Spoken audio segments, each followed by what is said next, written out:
Bonsoir à tous amis ludiques, on se retrouve pour 3 petits tours et puis s'envole. Un super jeu, un jeu conçu par Oxygène et jeu au plat. Donc du coup, c'est d'Agnès Largot et Florent Toscano, illustré par Stéphane Escapa. Trouve le bonheur à travers la bonne humeur. Donc du coup, c'est un jeu de rôle qui se joue à partir de 4 joueurs jusqu'à 8 joueurs pour 14 ans et plus pour des parties d'environ 45 minutes. C'est un jeu qu'on utilise justement dans les thérapies pour les personnes justement qui ont des problèmes de parole pour pouvoir se libérer. Donc tu vis, tu joues et tu éloignes la folie. On rapproche la caméra, on découvre la mécanique de jeu. C'est parti les amis. Choisissez l'un des 12 dossiers décrivant les personnages à aider. Profil, objectif à atteindre, progression dans les objectifs selon ses comportements au cours des diverses activités. Les joueurs incarneront à tour de rôle ce personnage. Ils feront réaliser des activités liées à sa santé, sa famille, ses amis, à sa recherche d'accompagnement, à ses loisirs ou à des activités lui permettant de s'accomplir, dans le travail, le bénévolat ou dans l'engagement. Le joueur actif interprétera le rôle du personnage et l'aider lors de ses activités avec d'éventuels intervenants. Les intervenants, c'est d'autres joueurs, qui interpréteront, eux, les interlocuteurs du personnage. Lors de ces activités, le joueur actif doit se comporter de manière à progresser dans ses objectifs. Les joueurs remportent ensemble la partie si le personnage parvient à progresser suffisamment selon tous ses objectifs ou bien perdent tous ensemble la partie si ce n'est pas le cas. Choisissez ensemble la difficulté de la partie, facile, moyen ou difficile. Distribuez un ensemble de cartes de vote allant de 1 à 6 à chacun des joueurs. Placez ensuite sur la table un ensemble de cartes de vote allant de 1 à 6 par ordre croissant. Mélangez les cartes humeur, constituez une pioche avec 11 cartes et mettez les autres dans la boîte. Triez les cartes activités selon leur type, reconnaissables à leur couleur. Désignez le joueur actif de ce premier tour et donnez-lui le pion noir. Distribuez les pions bleus et rouges à 2 autres joueurs différents. Un des joueurs lui voit le parcours de vie du personnage à aider, première page de son dossier personnel, ainsi que ses objectifs.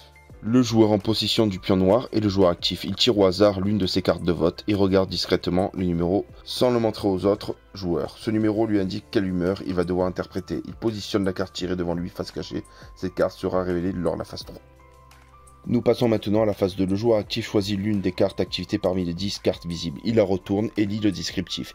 Il doit ensuite interpréter la situation qui est décrite, éventuellement en interaction avec d'autres joueurs. Une fois les rôles bien compris par tout le monde, on lance le chronomètre pour une durée d'1 minute et 15 secondes. Durant ce temps, les joueurs impliqués interprètent la scène en ayant bien en tête les objectifs à remplir. Le joueur actif doit également s'efforcer de respecter l'humeur du moment déterminée lors de la phase précédente. La phase s'arrête lorsque le temps imparti est écoulé. La phase 3, l'identification de l'humeur du moment. Tous les joueurs, sauf le joueur actif, doivent alors déterminer l'humeur qui a été interprétée par le joueur actif. Pour cela, chacun d'entre eux va devoir voter.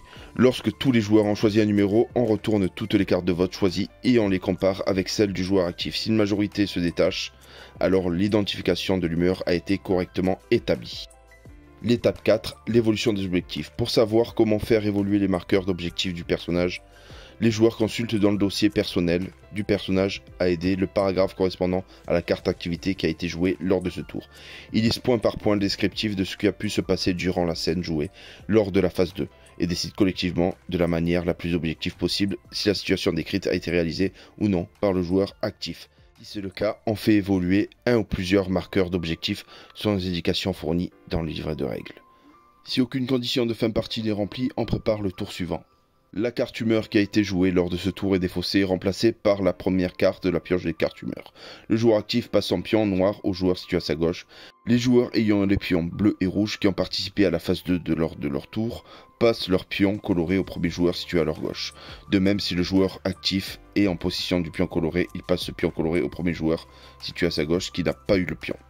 La fin de partie peut s'achever de 2 manières différentes. Les 3 objectifs du personnage ont été réalisés, c'est-à-dire que les marqueurs objectifs sont sur la ligne finale, ou lorsqu'il ne peut plus réalimenter les cartes humeur visibles car la pioche des cartes humeur est vide. C'est malheureusement que l'on a achevé le 6e et dernier tour. À ce moment-là, si les 3 objectifs n'ont pas été réalisés, alors la partie est perdue.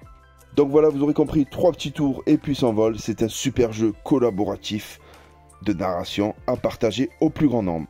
En tout cas, j'espère que vous avez apprécié cette petite vidéo. A très bientôt pour une nouvelle. Bye!